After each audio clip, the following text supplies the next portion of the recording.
guest is Trace Embry. We're just basically providing an atmosphere where we're cultivating the soil of their heart so the seed of God's Spirit has a place to take root and bear fruit. And the results are amazing. Share the gospel clear and strong. Stand for, claim your heritage of truth. Welcome to Heritage of Truth. Today our guest is Trace Embry. Thank you for coming. Pleasure to be here. You are the executive director of Shepherd's Hill Academy. You host License to Parent, which is a 30-minute weekly nationally syndicated radio program. Yes, ma'am. Tell us a little bit about how you got to where you are. Well, it's a long story. I'll do my best to condense it. I was living, as was my wife, as garden variety heathens, doing what garden variety heathens do, pursuing the American nightmare in the 1980s, which was he who dies with the most toys wins. We bought into that idea, and so we were going to be millionaires before we were 30. Lord got a hold of us. We started having kids, 1, 2, 3 kids. We have now 5. But Lord got a hold of us, and when you have kids, perspectives change, and you start thinking about long-term stuff, eternal things. And I was asked, "How are you going to raise these kids?" And I gave the stupidest answer anyone could ever get. Well, I'll let them figure that out. When it comes to religion, Lord got a hold of us. We were invited to church, and we just decided to go check it out. And from there, it was just a matter of growing in the Lord. And we matured to the point where, as opposed to just knowing the 10 Commandments and things like that, we started hearing the specific things of God. And one of the things was sell everything you have, give away what you can't sell, move 700 miles away to a Bible college, and get to know me because I'm going to use you in service. Not even knowing what that service was. We originally thought we were going to get educated, become holy people, come back and work in a church. I mean, that's how we, it's just the mentality you have. And we were in our by the end of school, late 30s. But in the middle of school, we got another tap on the shoulder, and that was, you're not going to go home. You're not going to be a pastor in the traditional sense. What you're going to do requires land. And so we threw the kids a minivan, and every weekend, when I wasn't doing homework, we hit the highways and byways of North Georgia and landed on a 60-acre tract of land. It had a beautiful view of the Blue Ridge Mountains in the distance. And we were living on the campus of Tacoma Falls College, and we were paying our way through as we went. And so we pretty much used up everything as far as any reserve we had financially. But we would go out there, and we saw this place. It was the first place we saw, and we saw, this is it. This is definitely the place. And it sounded silly, but it wasn't for sale. It was just an old abandoned farm. Later on, we found out that there was a triple murder involved in that place. It was a big drug operation. They were doing aerial drops of cocaine, marijuana in the fields. And so the DA come in and shut it down. And they tore all the walls out looking for drugs and money of the house. So the house really wasn't habitable. But long story short, after a year and a half of taking my family out on what we now call Shepherd's Hill, we would pray and ask the Lord to provide this property for us. And after a year and a half, you think, well, you didn't hear from God, and we're looking at 20, 30 other properties. And we were on our way to Royston, Georgia, looking at a piece of property, and we passed a for sale by owner sign, a magic marker sign, on this gravel road on the way, which is the road to what is now Shepherd's Hill Academy. And I looked at my wife, and she looked at me, and it was like, you think? And we didn't have cell phones then. We went to a phone booth. We called the number, and the guy said, I just put that sign out there a few minutes ago, and it was the farm. And so he showed us around. I said, you don't really need to do that. We've been out here for a year and a half trespassing on your property.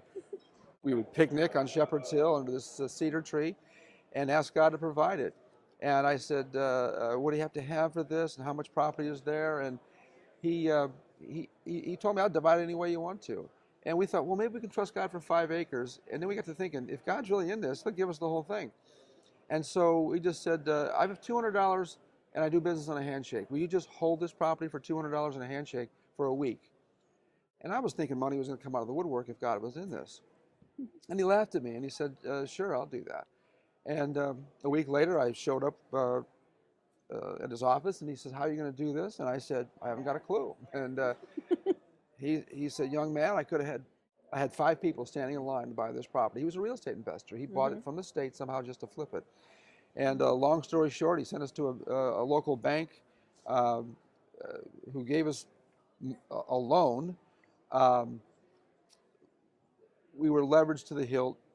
I realize now the reason he sold this property to us because he was expecting us to improve it a little bit, lose it in 3 months, and then he'd resell it to the people he had standing in line, because two of them had cash. And I had met those men, and they were scratching their head as to how in the world we got it. That was in the spring of 1994, and we have yet to be late on a payment.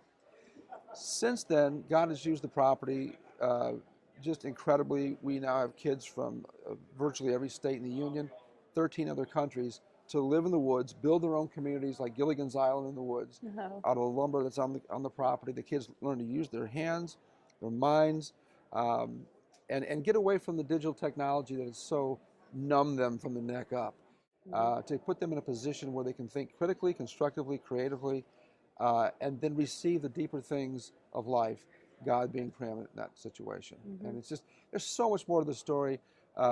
I have a son buried on Shepherd's Hill, the very place that we prayed to receive the property, which was very instrumental in how we came to do a residential program. We were doing day camps, weekend camps, parenting classes, and equine therapy almost from day one. But I didn't want kids living there. I didn't think I could love unconditionally. But after our son, our situation with our son, I realized, you know, if I could have him back just the way he was. He was born with some chromosomal issues, didn't allow his immune system to work right. And so almost a year old, he passed away, and we couldn't even afford to bury him, so we buried him on Shepherd's Hill, overlooking the mountains. It's a beautiful view, and his name was Asa. And funny enough, when we took our first group of kids, there's a boy named Asa in there, and it was, that's just one of about 100 different stories I could tell you that God confirmed to us that we were doing what we were supposed to do, because I really didn't want to do it. If someone would have told me, you're going to be working with troubled teenagers and they're going to live on your property, I would have said you're crazy. But God will give you, He will equip you for what He's called you to do if you'll just walk through the doors He opens up and obey the light. As He gives you light, He'll give you more light. So let's talk a little bit about digital technology. Oh, yeah. And how that affects both children and adults. Yeah. Well, I don't think America is caught up really with what digital technology is doing at the chemical level to our kids. I'm talking the brain connections and things like that. We didn't know the science behind what we were doing when we started Shepherd's Hill Academy. We just knew that nature was a very good therapeutic tool to get kids to straighten up, basically. But in the process of studying this stuff and seeing it happen in real time, we realized that a lot of these kids today, they're having those critical, constructive, and creative thinking capacities retard. They're not developing as kids in the past have done. You can talk to them and the lights are on, but nobody's home, and you're having arguments with your kids, and you're using godly terms, but they're using the devil's dictionary when it comes to love or grace or peace or any number of different things. And it's turned them into basically a generation of Frankensteins, little narcissists that they're entitled. They don't know anything about delayed gratification. They don't see beyond the end of their nose. And I don't mean to be harsh, but this is a reality that people seem to have their heads in the sand about. A lot of parents think that, well, you know, Junior, he's on this little gadget I got him, and so he can't possibly be in any trouble. He's just in his room or in her room, away from the riffraff of the world. When the fact of the matter is, they're inviting the riffraff of the world into the privacy of not only their own home, but in the privacy of Junior's bedroom. And I don't know if parents realize this, or if we've gotten to a point in our culture that is so declined where they just don't care anymore, or they think it's part of growing up. I can assure you, God doesn't feel it's part of growing up. And I can tell you, these kids are as smart as any generation that ever lived. They're as intelligent as any generation that ever lived. They're more knowledgeable than any generation that ever lived because of the resources they have with their smartphones and computers. What they don't have is wisdom. And wisdom has a moral component to it that knowledge and intelligence doesn't have. Wisdom is what you do with the knowledge and intelligence that you have. And that's what the kids at Shepherd's Hill are acquiring. And in the process of acquiring that wisdom, they're coming to conclude for themselves that there is a God. He does exist. I can develop a relationship with Him. Jesus is who He claims to be. And so we drive home a big-time apologetic where these kids can start to understand and put the pieces of the puzzle together for themselves so that we're not jamming Jesus down their throat. We're just basically providing an atmosphere where we're cultivating the soil of their heart so the seed of God's Spirit has a place to take root and bear fruit. And the results are amazing. Wow, that sounds like a wonderful plan too. I'll tell you what, it's a divine plan. I'm just stupid enough to obey God and listen to Him. And, I don't always get it right, but I try to keep my ear to the ground and my eyes to the sky and just hear from God as to how we're to do this thing. And it's funny because the more you obey God, the more He reveals to you, and the more you implement what He reveals to you, science comes along and starts confirming everything. It's like some of this LGBT stuff that America's bought into hook, line, and sinker.